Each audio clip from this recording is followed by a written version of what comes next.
말씀을 봉독하겠습니다. 요한복음 11장 25절에서 27절 말씀입니다. 예수께서 이르시되 나는 부활이요 생명이니 나를 믿는 자는 죽어도 살겠고 무릇 살아서 나를 믿는 자는 영원히 죽지 아니하리니 이것을 내가 믿느냐. 이르되 주여 그러하외다. 주는 그리스도시요 세상에 오시는 하나님의 아들이신 줄 내가 믿나이다. 아멘. 오늘의 제목은 노년기 두 번째 시간으로 죽음, 새로운 시작이라는 제목으로 은혜를 나누려고 합니다. 이제 노년기가 되면 장차 올 것을 맛보는 그런 시기가 되어집니다. 이제 죽음이라는 것이 눈앞에 다가왔기 때문에요. 죽음은 어떻게 보면 되게 공포의 대상이잖아요. 그런데 우리가 이제 죽음이라는 것이 항상 우리에게 공포의 대상이 되는 이유는 그것이 끝이라는 생각 때문인 것 같아요. 그래서 제가 오늘 죽음, 그 새로운 시작이라고 제목을 다룬 것도 원래 노년기 죽음이라고 말할까 했는데 솔직히 죽음에는 순서가 없잖아요. 그래서 우리가 죽음이라는 것을 그냥 단순히 끝으로 생각할 것이 아니라 모든 사람에게 다가올 수 있는 이 죽음을 새로운 시작으로 받아들인다면 그러면 우리의 삶도 달라지게 될 것이다. 그러니까 지금까지 핵심이 그거였잖아요. 영의 논리 안에서 왜 우리가 그토록 심리학적으로 계속 자기 자신을 방어하고 변화되지 못하는 삶을 사는가. 많은 교회의 그리스도인들이 있는데 변화되지 못하는 삶을 살아요. 그러니까 구원은 받았어요. 구원은 받았고 천국에 간다는 확신은 있지만 그 삶에 방어를 내려놓지 못하고 여전히 싸우고 여전히 그렇게 분투하는 그런 성도들의 모습을 보면서 제가 생각하기에 그 안에 죽음이라는 문제가 해결이 되지 않았기 때문에, 그러니까 내가 저 사람하고 이 패권 싸움에서 지면 죽을 것 같은 그 느낌, 내가 저 사람하고 혹은 저 성도하고 내가 여기에서 살아남지 않으면 이 교회라는 조직 안에서 죽을 것 같은 그런 느낌. 그러니까 이 죽음이라는 느낌이 주는 그 끝이라는 느낌이 그리스도인들에게 하여금 심리적으로도 변화되지 못하는 삶을 살지 못하게 했던 것이 아닌가라는, 변화되지 않는 삶을 살게 했던 것이 아닌가 하는 그런 생각을 하게 되었습니다. 그래서 죽음은 끝이 아니다, 새로운 시작이다. 이것은 한국교회의 그리스도인들에게 하는 말이 아니라 저 자신에게 하는 말이에요. 저같이 경계선적 성격을 가진 그런 사람은 죽음이 항상 눈앞에 있으니까 항상 사투를 다해, 정말 죽을 힘을 다해 싸우는 그런 성격이잖아요. 그쵸? 그래서 이런 부분이 해결되지 않으면 우리가 구원은 받았을지 몰라도 심리적으로는 변화되지 않는 그리스도인의 삶을 살 수밖에 없다는 거죠. 그러니까 이제 이 영의 논리 안에서 우리가 바라볼 수 있는 것은 죽음 이후의 구원도 영으로서 가는 길도 있지만 그것이 우리에게 온전하게 해결되어졌다면 그 하늘의 뜻이 우리 안에 이루어져서 우리의 삶도 변화가 되어져야 된다라는 그런 은유를 담고 있습니다. 어쨌든 이제 죽음의 체험이라는 것을 우리가 함께 이제 보려고 하는데요. 아무도 죽었다가 이제 천국에 갔다 온 사람들, 임사 체험이라는 것으로 이제 이야기를 하지만 완벽하게 저 세상을 완전하게 살아보고 온 사람은 없어요. 이 세상 안에. 그냥 잠시 며칠 혹은 환상 체험처럼 예전에 이제 주남 여사라는 분이 Heaven is real 이런 식으로 책도 나오고 그랬는데 진짜 죽음이라는 것이 경험치로 이렇게 쌓이고 정말 그런 경험치가 확실하게 쌓이면 과학이 되잖아요. 그런데 그런 경험은 아무도 없습니다. 어쨌든 이제 죽음이라는 것을 체험한 사람들의 공통적인 이야기를 들어보면은요. 노년기 이제 노년기를 다시 이야기 먼저 할게요. 죽음 이후의 발달 단계는 예수 그리스도 안에서 계시된 측면에서 이해될 필요가 있다. 그러니까 이제 노년기까지가 8단계잖아요. 그리고 이제 죽음 이후도 단계인 거예요. 그러니까 이제 8단계로 끝이 아니에요, 우리 인생은. 바로 그 이후가 새로운 시작인 거예요. 영의 시작인 거죠. 이제 영이 탄생하는 시기인 거고 영이 새롭게 시작하는 시기라는 표현에서 노년기 이후의 발달 단계라고 이야기를 합니다. 그래서 그런 단계는 천국의 단계는 예수 그리스도 안에 계시된 지혜의 측면에서 이해될 필요가 있습니다. 이제 자신의 아내인 숙모가 중환자실에서 의식불명의 상태로 있었는데 그녀를 위해 기도했었대요. 근데 그녀가 이제 깨어난 거죠, 숙모가. 그런데 자기 자신이 그 어떤 아름다운 장소에 갔다가 들어왔었대요. 그래서 자기는 돌아오기를 원치 않았었대요. 그래서 왜 나를 깨웠냐? 왜 나를 위해 기도를 했냐? 그러더래요. 이 아름다운 그 장소에서 이 숙모가 60cm 정도 되는 그 턱을 올라가야 되는데 예수님이 그 위에 계셨고 저 좀 도와주세요 예수님, 저 예수님이 있는 곳으로 가고 싶어요 라고 그렇게 말을 했더니 예수님이 올라갈 수 없다, 나는 너를 도와줄 수 없다 라는 그 말을 하면서 그렇게 이생으로 돌아오게 되었다고 합니다. 죽음 후의 삶에 대한 전형적인 설명에는요, 자신은 육신 밖에 있대요. 그리고 그 뒤에 일종의 웅성거림이 있다고 하고요. 현재 무엇이 진행되는지가 이제 영혼의 상태에서 관찰을 할 수 있고 사람들은 자기를 보지 못한다는 거죠. 그리고 빛을 향해 어두운 터널을 지나고 있고요. 빛은 마치 안내자처럼 자신을 아름다운 곳으로 인도하고 있다고 합니다. 이러한 경험을 한 사람들은요, 아름다운이라는 단어를 가장 많이 사용을 한대요. 그들은 하늘에 있는 사람들이 돌아가야 한다는 말을 듣거나 하면서 돌아오게 된대요. 너 여기 있을 곳이 아니다. 그러니까 저도 중학교 때 꿨던 그 꿈이 예수님 저도 데려가 주세요 하면서 막 예수님을 따라서 계단에 올라갔는데 하늘에서 지금은 네가 올라올 때가 아니다. 중학교 때였나 청년 때였나 하여튼 그 꿈을 꾸고 나서 마치 하늘 위에서 땅으로 솟구쳐 이렇게 내동댕이 쳐지는 그런 느낌, 이렇게 쭉 꺼지는 그런 느낌이었는데 그때 이렇게 딱 깨어났을 때 몸이 엄청 뜨거웠었어요, 제가. 그렇게 이제 돌아왔는데 어떻게 돌아온 건지는 잘 모른다라는 거죠. 이 책의 처음에서 다룬 출생의 경험과 이 죽음의 경험이 유사한 점을 우리가 한번 주목을 해볼 수가 있습니다. 출생할 때 아이들이 엄마의 자궁 속에서 딱 나올 때 이제 빛이 그냥 쫙 하고 나오죠. 이건 세상의 빛이죠. 그러니까 엄마의 자궁 속에서 빛이 환하게 쫙 비춰지면서 아이가 눈도 뜨지 못하고 그 빛을 보면서 이제 세상에 태어나고 막 응애 응애 하잖아요. 그러니까 그런 것처럼 이 죽음을 경험한 사람들도 그와 같은 경험을 한다는 거예요. 그래서 하나의 빛이 쫙 펼쳐지면서 새로운 세계가 열리게 된다는 거죠. 그러니까 죽음이 어떠한 의미로 은유적으로 연결되어 있냐? 새로운 탄생과 연결이 되어져 있다. 그래서 이런 그런데 이제 죽음에 있어서는 완전한 의식 가운데 행해지죠. 우리 뭐 장례식도 하고 뭐 여러 가지 이렇게 죽음이라는 것이 의식이 있죠. 케네스 린이라는 사람이요, 그의 책 임종의 삶이란 책에서 이런 경험들이 환각적이거나 단순히 육체적인 탄생을 기억하는 것이 아니라고 말을 해주고 있습니다. 이것을 진짜 경험한 실제 리얼이다라고 이야기를 하고 있어요. 그래서 이제 많은 사람들의 그 임사 체험들을 모아가지고 그 공통적인 것들을 보았더니 이제 잘렌스키의 책 저승의 여행에서 이제 둘 다 이원론적인 거다. 이제 뭐 천국이냐 지옥이냐 육체냐 영혼이냐, 이게 서로 이렇게 이원론적이다라는 표현이 그 하나의 세계와 하나의 세계가 서로 연결되어지지 않았다는 거죠. 육체나 영혼이 서로 연결되어지지 않는 동떨어진 것이고, 그리고 아까 이제 그 공통적인 특성에서 내가 이 일어나는 상황을 영혼의 눈으로 이렇게 영혼으로서 바라볼 수는 있지만 사람들은 나를 인지하지 못한다고 하잖아요. 그러니까 이원론적인 거죠. 이 세상이 있지만 저 세상은 지금 현재 살고 있는 사람들한테는 보이지 않는 거죠. 그리고 환상을 보는 사람은 위기의 장면 위에 배회하는 제한적인 상태에 있는 자신을 발견하게 됩니다.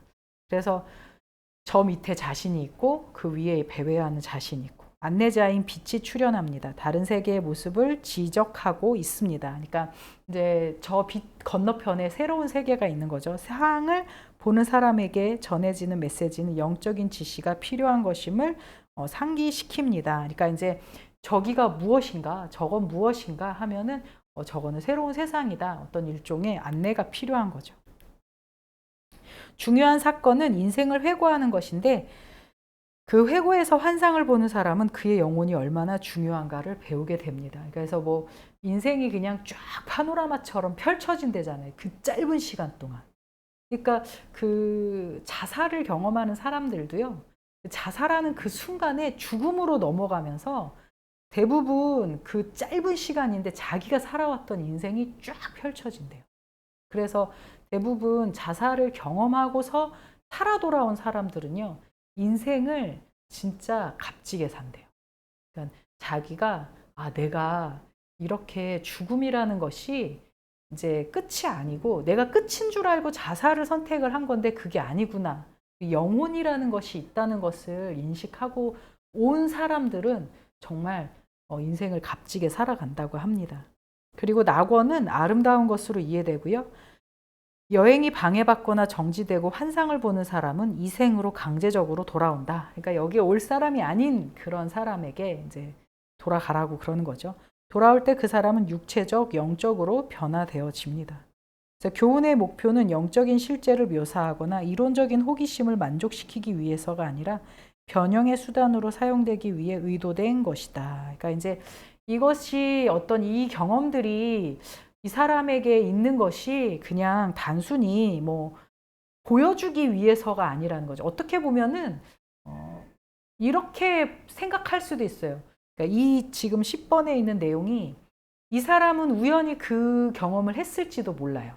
그런데 뭐 저쪽 측면에서, 그러니까 하나님의 측면에서든 저 영적인 세계의 측면에서 이 사람에게 이런 영적인 세계를 보여주었다라는 것 자체가 이제 교훈의 목표가 이제 있었다라는 거죠. 근데 그게 신의 계시였는지 아니면 그 사람은 우연히 경험을 했는데 그 일을 경험하고 나서 더 변형된 삶을 살아가게 된 것인지는 모르겠지만 어쨌든 이 경험은 너무나도 사람에게 아주 강력한 인상을 주어서 이 사람으로 하여금 그 앞으로의 인생을 상당히 값지게 진짜 트랜스포밍하는 그런 영향을 준다라는 것입니다. 이러한 경험의 유일한 공헌은 인간영이 할 수 있는 범위를 넘어선다는 것입니다. 그러니까 우리가 인간영은 지금 현재 이제 육체 안에 있는 것이고 영혼, 바로 하나님의 그 영과 연결되어져 있는 그 영혼의 영역이 따로 이제 이원론적으로 분리가 되어 있잖아요.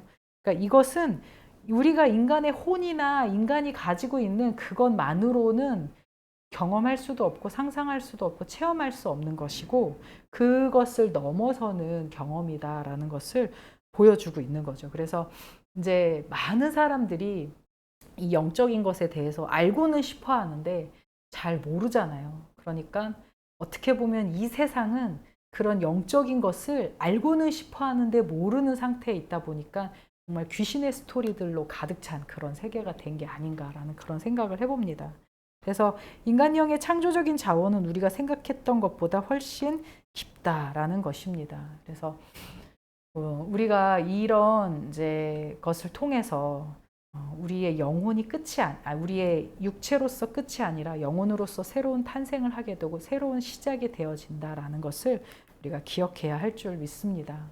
두 번째로 변형의 소망이 우리 가운데 있다라는 것이죠. 그렇다면은 이런 이제 임사 체험, 소위 죽음의 체험을 공통적으로 한 현대의 그 일종의 뭐 경험적인 방식의 조사 방법론에 의한 그런 저승의 그 체험과 성경에서 말하는 저승의 체험은 무엇인가라고 우리가 이제 한번 다시금 생각을 해볼 수가 있는데요. 성경적인 저승 여행 이런 말이 좀 웃긴데 성경에서 저승의 경험을 했던 사람의 예는 바로 이제 누구냐? 바울이다라는 것입니다. 성경적 신학적인 관점에서 이러한 경험들을 우리가 어디에서 찾냐라고 보면 윌리엄 테넌트가 말했듯이 고린도후서 12장을 우리가 강조해야 합니다. 바울은 그가 셋째 하늘에 이끌려 간 사람으로서 몸 밖에 있었는지 몸 안에 있었는지 말할 수 없다고 합니다. 그가 낙원으로 이끌려 가서 말할 수 없는 말을 들었으니 사람이 가히 이르지 못할 말이로다 라고 쓰고 있습니다. 아마도 이것은 저 세상에 대한 바울의 경험일 것입니다. 그러나 나는 이 경험이 신약 성경에서 단 한 번 언급되고 별로 중요하지 않는 것처럼 보이는 것에 놀랄 뿐입니다. 그러니까 어떻게 보면은 우리가 지금 현재 살고 있는 이 신앙 안에서 이 저승에 대한 소위 천국에 대한 그 경험이 강조되기보다는 우리는 너무 이제 뭐 이 생의 삶에 대한 뭐 축복이나 뭐 잘 사는 것, 뭐 어떤 풍성함에 대한 그런 것들이 이제 강조가 되었거나 혹은 이제 뭐 이전에 더 이전에 우리 오순절 개통 이전에 있었던 저기 장로교 전쟁을 경험하고 난 다음에 이 생의 삶에 대한 소망이 없다 보니 이제 장로교 안에서 계속 며칠 후 며칠 후에 찬양을 부르면서 미래의 천국에만 소망을 두었던 삶. 너무 극단적인 거죠. 그러니까 이렇게 삶을 사는 것에 대한 그 부분들이 신앙에 대한 부분들이 우리가 좀 돌아보아야 할 부분이 아닐까라는 생각을 합니다. 고린도의 경험은 이 생을 넘어서 어딘가에 일어나는 육체를 이탈한 경험에 초점을 두고 있습니다. 그러나 바울이 그리스도를 만난 것은 그리스도의 영의 임재가 철저하게 구체화되어 이 세상에서 저 세상을 위하여 그의 몸인 교회를 창조하기를 구하는 방식에 초점을 맞추고 있습니다. 그래서 구원은 이 세상으로부터가 아닌 것으로 혹은 이탈된 영에 의한 것이 아닌 것으로 이해되어져야 합니다. 오히려 그리스도의 영적 임재에 참여하는 것은 보다 더 깊이 육체 속으로 던져지는 것이며 따라서 창조된 질서의 구체성과 기적 속에 던져지는 것입니다. 말이 너무 어렵잖아요. 그러니까 어쨌든 이 경험이 그리스도 특히 이제 우리가 바울의 삶을 바라보았을 때 그가 저 세상의 경험을 하고 난 다음에 저 세상의 경험을 해서 이 세상의 경험에서 그냥 모든 것을 놓고 있었느냐 오히려 더 그의 육체 속으로 깊게 관여를 해서 그가 텐트 메이커의 사역을 하면서 죽는 그날까지 복음을 열심히 증거했다라는 거죠. 그러니까 그의 마음속에는 이미 하늘의 세계를 경험하고 왔기 때문에 하늘의 뜻이 이 땅 가운데 이루어질 수 있도록 복음의 전파를 정말 최선을 다해 했다라는 것입니다. 아까 제가 말씀드렸던 것처럼 저 세상에 뭐 며칠 후만 바라보던 기존의 이전의 장로교의 그런 삶에서 이 현재의 삶을 살아가고자 애쓰려고 하는 그런 삶이 아닌 그저 저 세상의 그 신앙만을 바라보고 살아가는 그런 신앙생활도 아니요. 혹은 우리가 오순절에서 많이 비판을 받았던 소위 기복이라는 그런 것처럼 이 세상의 풍요로운 삶만에 집중을 하다가 정말 저 세상이 우리에게 하늘이 다가오려고 할 때 그것을 오히려 두려워하는 그러한 삶도 아니라 우리가 현재의 삶에서 우리의 육체에서 이 생과 저 하늘의 땅이 하늘의 나라가 연결되어진 그런 삶 안에서 우리가 이 삶을 이 육신을 더 깊게 바라보고 깊게 더 추구하면서 풍성하게 살아가면서 하늘이 우리에게 다가오는 것을 두려워하지 않는 삶을 살아간다라는 것을 여기에서 설명을 해주고 있습니다. 이것의 목표는 적응하고자 하는 것이 아닌 변형하고자 하는 것입니다. 그러니까 그냥 단순히 하늘의 뜻을 적응하려고 한다거나 이 세상의 삶을 적응하는 삶, 그러니까 적응이라는 말 그 자체가 겨우겨우 살아가는 것이잖아요. 그러니까 항상 우리가 죽음을 각오하면서 죽음의 이후에 시작이 있다라는 것을 생각하면서 살아간다면 우리의 현재의 삶이 적응하는 삶, 살아남기 위한 삶, 생존을 위한 투쟁의 삶 이것이 아니라 변형된 삶이 되어서 더 적극적으로 살아갈 수 있지 않겠느냐라는 그러한 이제 이야기를 이제 전하고 있다라고 저는 봅니다. 그래서 적응이 아닌 변형이다. 우리의 현재의 삶도. 제가 잠깐 동안 그 일했던 곳에서 결국엔 마지막에도 되게 희한하게 복음을 증거할 수 있게 되었어요. 이제 어머니들과 이제 두 명의 처음에 2개월 하고 있었을 때 마쳤을 때는 한 명의 어머니와 했었는데 두 명의 어머니와 같이 일을 했을 땐 다시 만났을 때는 이 어머니가 교회를 다니신 분이었더라고요. 그래가지고 복음을 더 많이 풍성하게 전할 수 있게 되었었는데, 그러니까 어떻게 보면 이 세상에서의 일이라는 게 제가 이 잠깐의 경험을 통해서 이 세상의 일이었던 것이 저는 어떻게 보면 생존하기 위해서 하는 일이었던 것 같아요. 그런데 앞으로 제가 하는 그 일에 대해서 정말 이 세상과 하늘이, 하나님의 나라가 연결되어져 있는 그런 삶을, 소명의 삶을, 사명의 삶을 살아가는 그런 일이 되어야겠다라는 그런 생각을 많이 하게 되었습니다.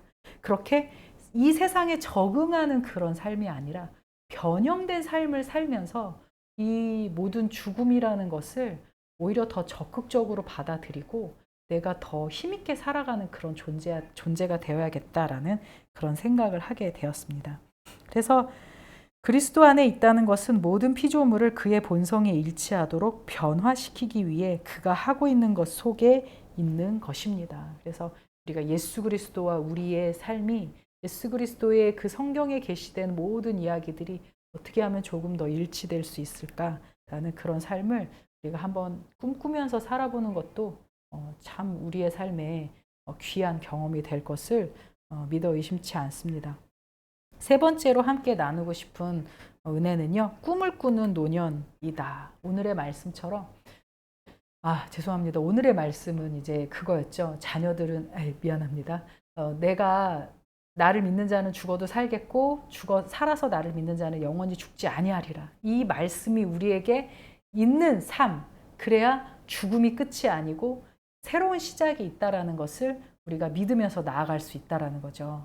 그런데 요엘서의 말씀에 보면 자녀들은 예언을 하고 청년들은 환상을 보고 노년들은 꿈을 꾸리라라는 그 말씀이 있잖아요.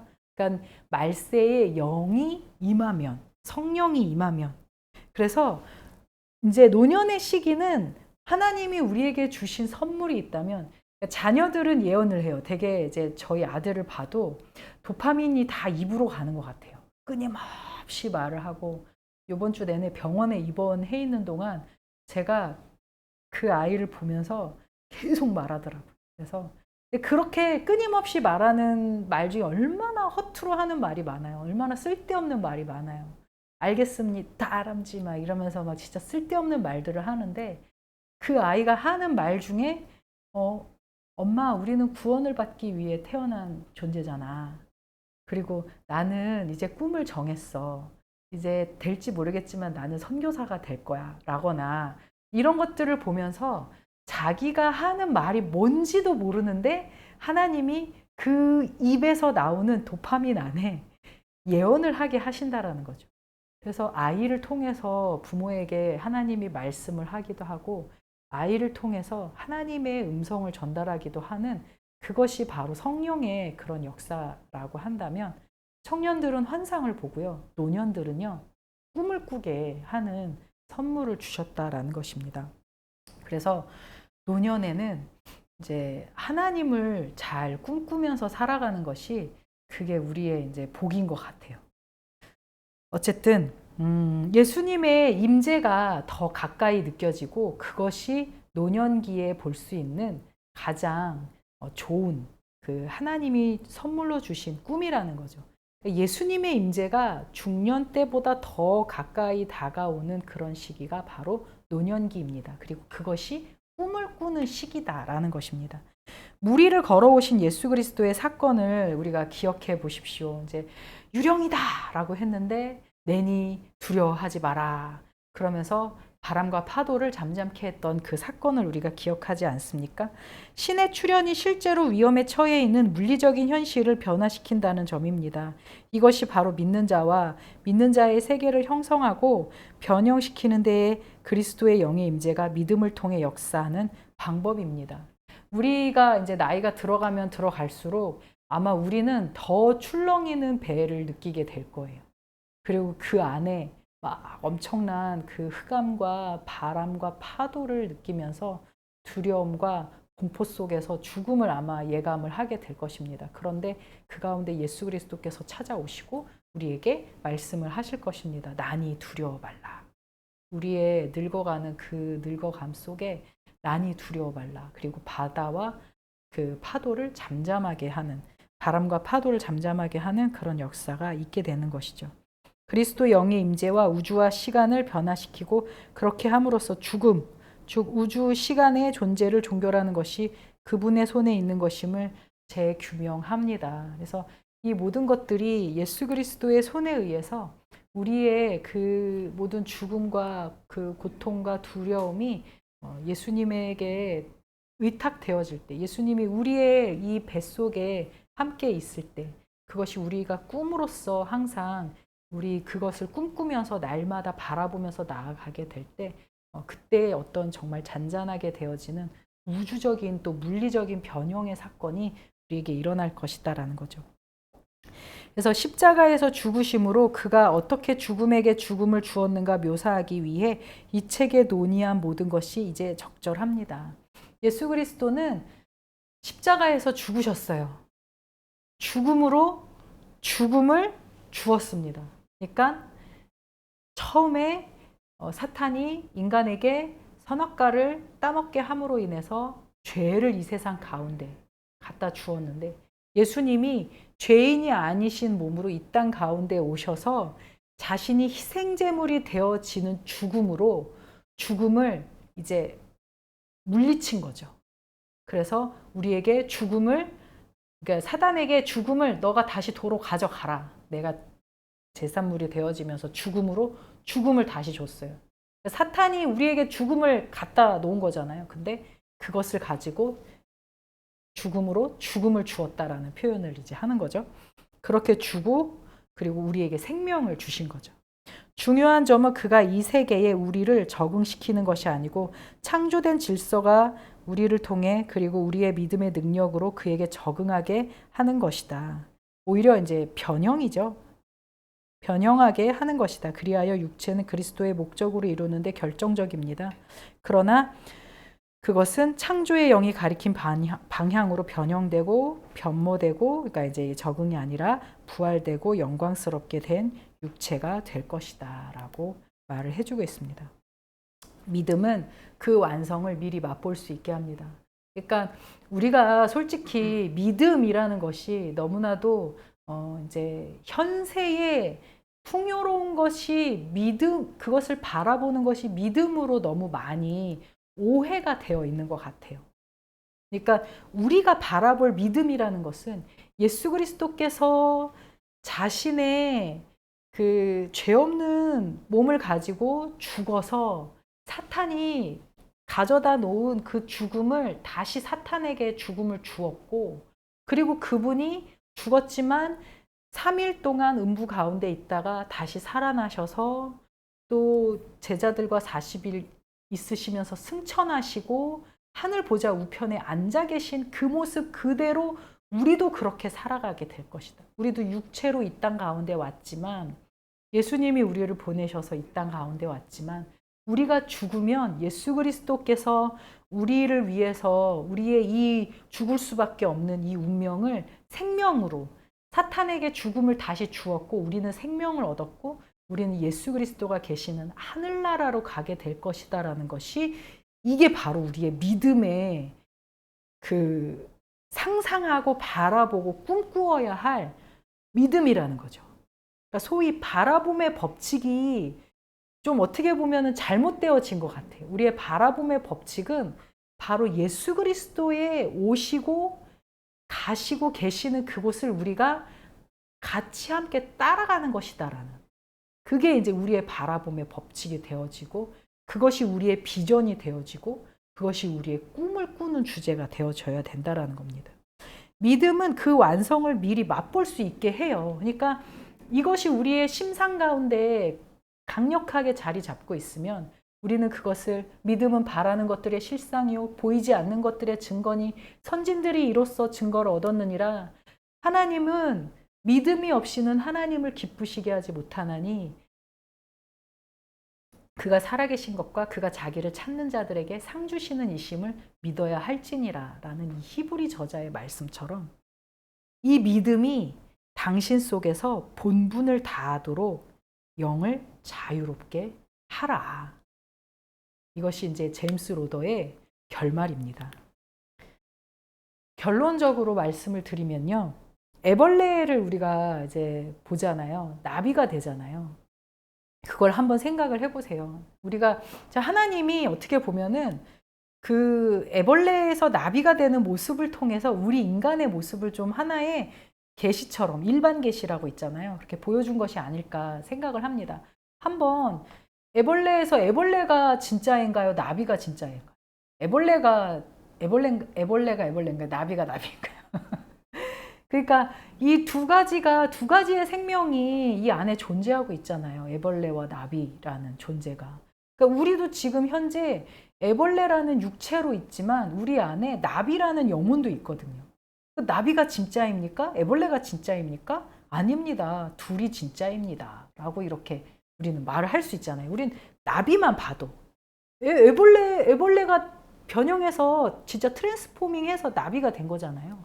우리는 그걸 두 개를 가지고 보고서도 애벌레가 곧 나비야 라고 그렇게 말을 하는데, 우리도 마찬가지로 우리 인간의 육체라는 그 애벌레 안에 나비가 있다니까요. 나비 같은 영혼이 있다니까요. 근데 그 영혼이 딱 날갯짓을 하고 저 하늘나라로 갈 때 딱 그 객관적인 관점에서 봤을 때 인간도 나고 나비처럼 변모된 영혼도 나라는 거예요. 그러니까 키에르케고르의 정의처럼 인간은 무엇이냐? 사람은 영혼과 육체의 종합이다. 유한과 무한의 종합이다. 신테제다. 라고 그런 결론을 내릴 수 있는 거죠. 우리의 육체와 영혼도 그와 같습니다. 아까 제가 말씀드렸던 것처럼 아이들은 예언을 하고 젊은이들은 환상을 보고 노인들은 꿈을 꾸는 성령의 시대가 열렸습니다. 제가 나이가 들어서요, 제일 많이 좀 힘이 없었던 것이 무엇이었냐면요, 청년의 때에는 그런 꿈을 꿨어요. 이제 고아원을 세우고 고아와 과부의 자녀들을 위한 학교를 세우자. 근데 실제로 뭐 지금은 뭐 그렇게 하고선 그렇게 꿈꾸고선 20년 동안 사역을 해왔고 막 이렇게 비리비리하게 지낼 줄을 몰랐는데, 그런데 그때 참 좋았던 게 뭐였냐면 그렇게 환상을 보고 그 일이 마치 실제로 이루어진 것처럼 바라보면서 그날의 하루를 정말 열심히 살아갔어요. 알잖아요. 제가 진짜 최선을 다해서 하루도 놀지 않고 살았던 걸 알잖아요. 그런 것처럼 그때에 좋았던 건 바로 그 느낌이었던 것 같아요. 그러니까 지금도 앞으로의 인생도 멋지지 않을 수도 있고 되게 비리비리할 수 있고 뭐 그렇게 좋게 살아가지 않을 수도 있어요. 그렇지만 중요한 것은 꿈을 꾸면서 살아가는 것이 과거에 내가 비전을 가지고 살아갔던 것처럼 그거에 미쳐서 내가 이 비전을, 예수 그리스도의 보여주신 그 삶을 따라간다는 것을, 그 비전을 가지고 하늘나라를 바라보고 인간의 육체만이 아닌 영혼도 있다라는 것을 앞으로 계속 증거하면서 살아가자라는 이 꿈을 꾸기 시작하니까 너무나 제 마음속에 꿈과 비전이 새롭게 올라가는 거예요. 새롭게 힘을 얻게 되는 거예요. 그래서 이게 나의 새로운 꿈이다. 이게 나의 새로운 비전이다라는 것을 알게 됐습니다. 그래서 성령을 통해서 받은 새로운 비전이 저의 앞의 인생을 충만하게 이끌어 가기를 저 스스로를 향해서 축복합니다. 그리고 당신의 삶에도 펼쳐지기를 예수님의 이름으로 축복드립니다. 분명 노년의 시기는 그 정신도 육체도 온전하지 못하고 하루하루가 무의미한 삶일 것입니다. 그러나 그 마음속에 예수 그리스도의 나라라는 꿈과 육체가 변하여 새로운 영의 모습을 입게 되는 날을 꿈꾸며 죽음이지만 새로운 시작을 기다리는 삶이 될 것입니다. 아멘.